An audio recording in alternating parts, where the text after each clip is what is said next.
Hello Wolfers, today we are going to talk about a topic that is very important. We touched briefly on this a few weeks back. It's all about suppliers management and basically how to manage suppliers in a way that helps us and them succeed altogether. You might remember that we talked about suppliers towards the end of the year when we were looking at how to bring them on board, how to run a strategic year-end review with suppliers. So today we want to go back to this theme, define what are the steps that can be really helpful to have them as strategic partners and not just cost centers on an ongoing basis. So what do we need to do to manage them properly? Because scaling operations, let's be honest, more often than not depends on having reliable partners. And partners succeeding or failing is not just something that depends on the supplier itself.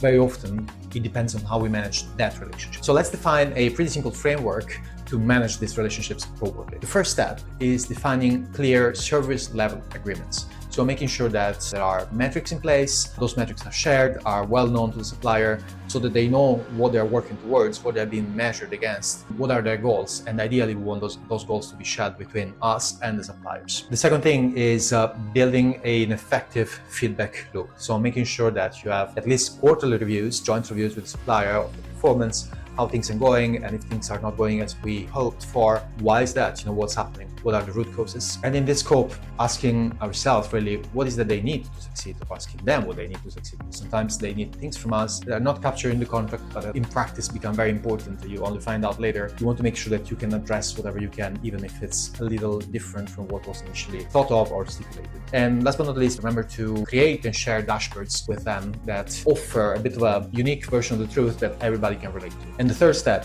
very important, but surprisingly very often overlooked unconsciously or purposely, is providing demand visibility. So clearly one of the issues across the board in supply chain is the lack of visibility. If you lack visibility across nodes, you have a number of consequences. That's effectively the foundation of supply chain management theory.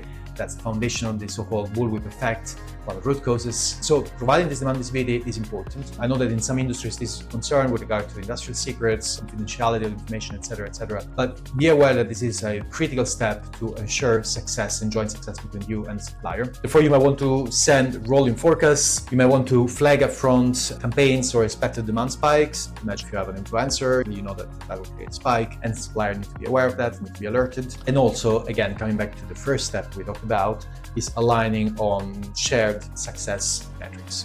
So if you want to know more and go a little bit deeper on this topic, we have put together for you a supplier scorecard template, which you will find in the description of this video. There will be a link for you to download this guide, this scorecard, entirely free of charge. So go ahead and download it, and remember that your success is highly dependent on your supplier's success. So make sure that you're both aligned, partnering towards shared goals. If you like this video, please leave a like or comment, refer us to your friends and colleagues, and do not forget to subscribe to the channel. And I'll see you all next week.